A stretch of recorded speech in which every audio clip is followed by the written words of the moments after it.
السلام علیکم ورحمۃ اللہ وبرکاتہ۔ الحمد للہ رب العالمین والصلاة والسلام علی رسولہ الکریم ومن تبعهم بإحسان إلی یوم الدین، اما بعد۔ اعوذ باللہ من الشیطان الرجیم، بسم اللہ الرحمن الرحیم۔ یوفون بالنذر ویخافون یوما کان شرہ مستطیرا، سورۃ الدہر، آیت نمبر 7۔ میرے دین اسلامی بھائیوں اور خواتین حضرات، جس ٹاپک کو آج میں لے کر حاضر ہوا ہوں وہ ہے رجب کے کنڈے اور مروجہ بدعات و خرافات۔ میرے دین اسلامی بھائیوں اور خصوصی طور پر میری اسلامی ماؤں اور بہنوں، آج کا سماج اللہ کو چھوڑ کر پیر، مرید، ولی کی طرف بھروسہ کرتا ہوا نظر آ رہا ہے۔ آج ہمارے سماج میں اطاعت الہی اور نبی اکرم صلی اللہ علیہ وسلم کی تابعداری کے بجائے بزرگوں، اولیاء، صلحاء اور ایسے ہی نہ جانے کتنے دوسرے اور لوگ ہیں، ان کی اتباع اور پیروی کرتے ہوئے نظر آ رہے ہیں، اور اپنی باتوں کو معقد بنانے کے لیے، اپنی باتوں کو لوگوں کے سامنے لچکدار انداز میں پیش کرنے کے لیے اور من گھڑت موضوع روایت کو سماج کے اندر پروان چڑھانے کے لیے نت نئے طریقے اپنائے جا رہے ہیں، نت نئے زاویے بنائے جا رہے ہیں، اور سماج کو گمراہ کرنے کی سازشیں رچی جا رہی ہے۔ دراصل یہ جو سازشیں ہمارے سماج میں ہیں وہ ہما سما مسلمانوں کا نہیں ہے، بلکہ یا تو یہ یہودیوں کی سازش ہے یا تو عیسائیوں کی سازش ہے، اور صدیوں سے جو غزوہ احد کے بعد سے جو دشمنی ہمارے اندر پیدا ہوئی، اور غزوہ احد کے بعد جو منافقوں کا پروان چڑھا، اور جن منافقوں نے اسلام کا لبادہ اوڑھ کر مسلمانوں کو، صحابہ کرام کو اور اسی طرح سے دین اسلام کو بدنام کرنے کی ناپاک جسارت اور سازشیں کی، رفتہ رفتہ انہی منافقوں، انہی شیعوں حضرات نے دین اسلام میں نئے نئے طریقے ایجاد کر دیے۔ انہی طریقوں میں سے ایک طریقہ اور ایک بدعت، یہ خرافات رجب کے کنڈے ہیں۔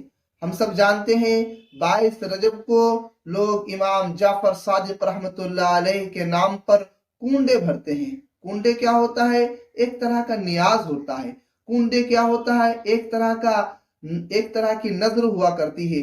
کنڈے ایک طرح کے فاتحہ ہیں، اور کنڈے کے رحمۃ اللہ علیہ کے تقرب حاصل کر کے اپنے ہر طرح کی مشکل، ہر طرح کی پریشانی کو رکھتے ہیں، اور امام جعفر صادق رحمۃ اللہ علیہ کے وسیلے سے رب سے دعا کرتے کہ ان کے وسیلے سے، ان کے صدقے سے، ان کی نیاز سے، ان کے فاتحہ سے، ان کی نظر سے، ان کی منت سے ہماری ساری مرادیں پوری ہو جائیں اور ساری مشکلیں دور ہو جائیں۔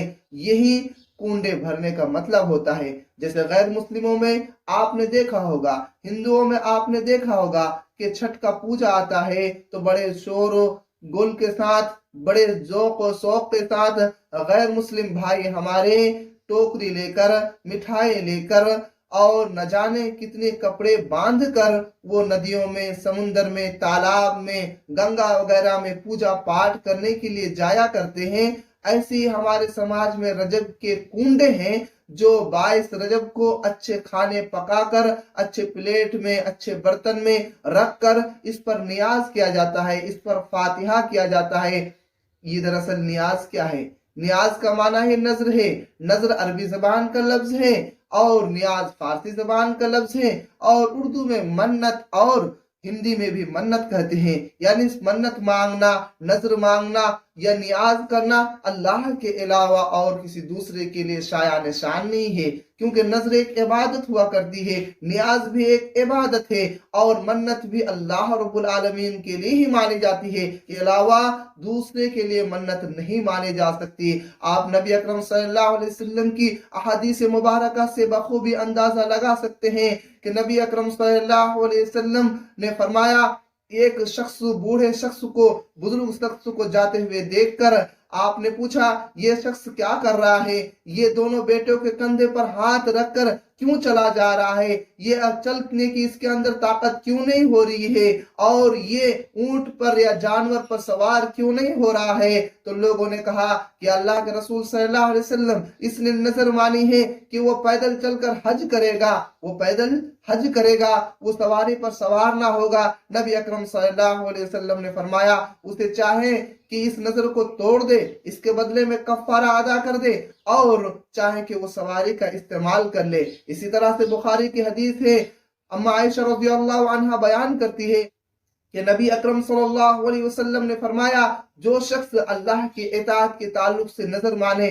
تو وہ چاہے کہ اپنی نظر کو پوری کرے، اور جو شخص اللہ کی معصیت اللہ کے گناہ پر نظر مانے تو اس نظر کو توڑ دے۔ یہی نظر اسی کو نیاز کہتے ہیں، اسی کو منت کہتے ہیں، یعنی منت اگر ماننی ہو، نیاز اگر ماننی ہو، نظر اگر ماننی ہو تو صرف اللہ کے لیے ماننی چاہیے، اس کے علاوہ کسی دوسرے کے لیے منت، سماجت اور نظر و نیاز نہیں پیش کر سکتے، صرف اللہ کے لیے۔ دیکھیں حدیثوں میں بھی اس کا ذکر ہے کہ نظر ماننے سے، نیاز ماننے سے انسان کا کوئی فائدہ نہیں ہوتا سوائے بخیل کا مال اس سے نکالا جاتا ہے۔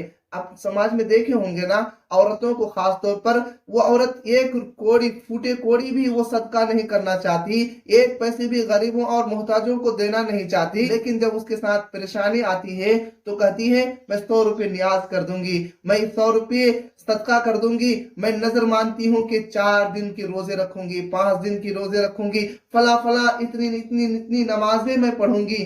تو یہ کیا ہے؟ بخیلوں کے ذریعے سے ہی ان کا مال کو نکالا جانا، صدقہ نہیں کرنا چاہتی ہے لیکن وہ نظر ماننے کی وجہ سے وہ ادا کرتی ہے۔ ایسے ہی ہمارے سماج میں یہ نظر و نیاز جو ہے یہ اللہ کے لیے ہونی چاہیے، اس کے علاوہ کسی کے لیے نہیں ہونی چاہیے۔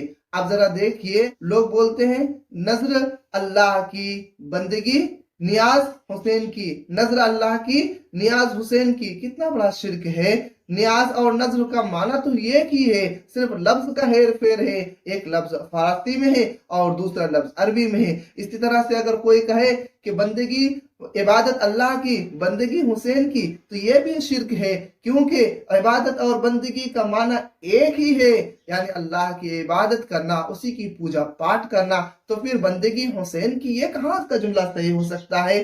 ایسے ہی نظر و نیاز کے تعلق سے 22 رجب کو جو رجب کے کنڈے بھرے جاتے ہیں، خاص طور پر ہمارے سماج میں ہماری مائیں اور بہنیں رجب کی کنڈے بھرتی ہیں اور بڑے شوق کے ساتھ اس پہ حصہ لیتی ہیں، اور ایک جھوٹی روایت بیان کی جاتی ہے جو بالکل حدیثوں سے ثابت نہیں ہے، بلکہ ایک ایسے زمانے میں اس قصے کو گڑھا گیا، اس داستان کو تیار کیا گیا جس زمانے میں ہمارے ہندوستان میں صرف قصے گویائی ہوا کرتی تھی، افسانہ نگاریوں کا چلن تھا، لوگ کے پاس کم وقت زیادہ تھے، کام کم تھا، لوگ گھروں میں بیٹھے رہتے تھے، لوگ آپس میں ایک دوسرے سے گپے لڑایا کرتے تھے، تو فرضی قصے کہانی بنا لیے۔ جیسے آپ نے سنا ہوگا الہ الدین کا چراغ، الف لیلا، اور ایسے ہی آپ نے سنا ہوگا فسانہ داستان، یہ میر امیر حمزہ وغیرہ، یہ ساری داستانیں جو ہے 20ویں صدی میں لکھی گئی، اور لوگوں کے پاس پریافت وقت خوب تھے، لہٰذا وہ لوگ طرح طرح کی موضوع جھوٹی روایتوں کو گڑھ لیے، انہی روایتوں میں سے ایک روایت اور فرضی داستانوں میں سے ایک داستان یہ امام جعفر صادق رحمت اللہ علیہ کی طرف جو منسوب کیا جاتا ہے وہ بھی ہے، جو فرضی ہے، جو جھوٹ ہے، جو داستان کی کوئی حقیقت نہیں ہے، نہ اس کے ہاتھ ہے نہ اس کے کوئی پیر ہے۔ وہ کیا ہے؟ ایک لکڑہارا کا واقعہ پیش کیا جاتا ہے کہ لکڑہارا وہ خود تھا، ان کی ایک بیوی تھی، کچھ چھوٹے چھوٹے معصوم بچے تھے، وہ بیچارے ہر روز لکڑیاں جنگل سے چن کر کاٹ کر لے کے آتے تھے، بیچتے تھے، اور اسی سے ان کا گزر بسر ہوتا تھا۔ اور جس دن وہ کام اس کو نہیں ملتا، لکڑی نہیں بکتی، تو وہ بھوکے پیاسے رہتے، وہ بڑے پریشان ہوئے۔ اس کے بعد دوسرا ملک، اپنے گاؤں اپنے ملک کو چھوڑ کر دوسرے ملک کام کاج کے لیے چلے گئے، لیکن سوئے اتفاق دیکھیے کہ وہاں پر بھی وہ 12 سال رہے لیکن اسے کام کاج نہیں ملا، وہاں پہ بھی وہ لکڑہارے کے ہی وہ کام میں مصروف رہے اور چند ہی پیسے ان کے پاس ہوئے۔ اسی آسنا میں اس کی بیوی نے سوچا کہ چلو ہم کسی کے گھر میں نوکرانی بن کر کام کر لے۔ ایک بادشاہ کے وزیر کے گھر میں جا کر وہ کام کرتی ہے، جھاڑو پوچھا کرتی ہے، اور اسی آسنے میں ایک دن جو وہ آنگن پر باہر آتی ہے تو امام جعفر صادق رحمت اللہ علیہ کا اپنے ساتھیوں کے ساتھ گزر ہوتا ہے۔ تو پھر اس عورت کو دیکھ کر امام جعفر کہتے ہیں کہ میرے ساتھیوں بتاؤ آج کون سا مہینہ ہے؟ سارے لوگ بتاتے ہیں کہ رجب کا مہینہ ہے۔ پھر امام جعفر پوچھتے ہیں آج کون سی تاریخ ہے؟ تو سارے ساتھی بتاتے ہیں کہ 22ویں تاریخ ہے، یعنی 22 رجب ہے۔ تو امام جعفر صادق فرماتے ہیں کہ اگر آج کے دن میرے نام پر کوئی فاتحہ کرے، آج کے دن میرے نام پر کوئی کنڈے کرے، آج کے دن میرے نام پر کوئی نیاز کرے، اگر آج کے دن میرے نام پر کوئی نظر مانے تو یقیناً اس کی ہر مرادیں پوری ہو جائے گی۔ اگر اس کی مرادیں نہ پوری ہو تو کل قیامت کے دن میرا ہاتھ اور میرے دامن کو وہ پکڑ سکتا ہے۔ لہٰذا یہ عورت یہ بات سنی اور سننے کے بعد اس نے امام جعفر کے نام پر کنڈے بھرے، پوریاں، حلوے، طرح طرح کے کھانے پکائیں اور امام جعفر کے نام پر نیاز پیش کی تو ان کی مرادیں پوری ہوگی۔ 12 سال سے جو اس کا شوہر گم تھا وہ بے شمار مال و دولت لے کر اپنا وطن واپس آ جاتا ہے، اور اس کے بعد میاں بیوی کی زندگی خوش و خرم گزرنے لگتی ہے۔ اور یہ واقعہ بڑا لمبا ہے اور اس کی داستان بہت ہی عجیب و غریب ہے۔ اس طرح کی جھوٹی روایت ہمارے ہندوستان میں 1906 میں رامپور یوپی کے اندر بنائی گئی اور اس کے بعد لکھنؤ اودھ ہوتے ہوئے پورے ہندوستان میں پھیل گیا، اور اس کے بعد آج کے مسلمان تبھی سے رجب کے کنڈے بھرنے شروع کر دیے، اور ہماری عورتوں میں یہ برائیاں بے حد پائی جاتی ہے۔ لہذا ایسی بدعقیدگی سے انسان کو توبہ کرنی چاہیے اور ایسے بدعت اور خرافات سے انسان کو دور رہنا چاہیے۔ پوری اور سبزی اور کھانے پکانے سے اسلام کا کیا تعلق ہے؟ کنڈے بھرنے سے اسلام کا کیا تعلق ہے؟ اسلام کا تو تعلق ہے تو وہ صرف اللہ کے راستے پر چلنے پر ہی ہے۔ اللہ تعالیٰ کلام مقدس کے اندر فرماتا ہے وَإِنَّ هَذَا الصِّرَاطِ مُسْتَقِيمًا فَاتَّبِعُوهُ وَلَا تَتَّبِعُوا السُّبُلَ فَتَفَرَّقَ بِكُمْ عَنْ سَبِيلِهِ، کہ یہ میرا سیدھا راستہ ہے۔ رسول نے جو بتایا وہی یہ سیدھا راستہ ہے، یہی اسی راستے پر چلو، اسی ڈگر پر چلو۔ دوسری روش کو اپناؤ گے، دوسرے راستے کو اپناؤ گے، تم دین اسلام سے بہک جاؤ گے، تمہیں شیطان گمراہ کر دے گا تو پھر واصل جہنم ہو جاؤ گے۔ اسی لیے نجات اسی میں ہے، خیر اسی میں ہے کہ اللہ کی تابعداری کی جائے، رسول کی اطاعت اور فرما برداری کی جائے۔ اس کے علاوہ من گھڑت افسانے، من گھڑت قصے، من گھڑت کہانیاں، ان تمام چیزوں سے دور رہ کر صرف اللہ کا تقرب، اللہ کی رضا حاصل کرنی چاہیے۔ آج کے زمانے میں لوگ امام حسین کا تقرب حاصل کرتے سبیل بنا کر، تو بی بی فاطمہ کے نام پر نیاز کر کے تقرب حاصل کرتے، تو کوئی آج امام جعفر کے نام پر کنڈے بھر کر تقرب حاصل کرتے، تو کوئی اجمیری شریف صاحب کے نام پر چھٹی بنا کر ان کے تقرب حاصل کرتے، تو کوئی بڑے پیر صاحب کی 11ویں بنا کر تقرب حاصل کرتے۔ یہ سب کے سب شرک ہیں۔ کفار و مشرکین بھی تو یہی کہا کرتے تھے ما نعبدهم الا ليقربونا الى الله زلفا، ان بزرگوں کی عبادت تو ہم نہیں کرتے ہیں، ان بزرگوں کی بندگی تو ہم نہیں کرتے ہیں مگر یہ تو ہمارے رب کے قریب کر دے، اسی لیے کرتے ہیں۔ اور اللہ تعالیٰ نے کہا یہ کافر ہے، کیونکہ قربت حاصل کرنا صرف اللہ کے لیے ہے، بندگی کرنا صرف اللہ کے لیے ہے۔ اللہ تعالیٰ تو تمہارے شہ رگ سے بھی زیادہ قریب ہے۔ جو بھی تم دل میں بات سوچو گے اللہ رب العالمین کو اس کی خبر ہوتی ہے۔ جو تمہارے اندر وسوسے پیدا ہوتے ہیں اس کی بھی تو اطلاع اللہ کو ہوتی ہے، اس کا بھی علم اللہ کو ہوتا ہے۔ اللہ سے بڑا علیم، اللہ سے بڑا داتا، اللہ سے بڑا خبیر اور کون ہو سکتا ہے؟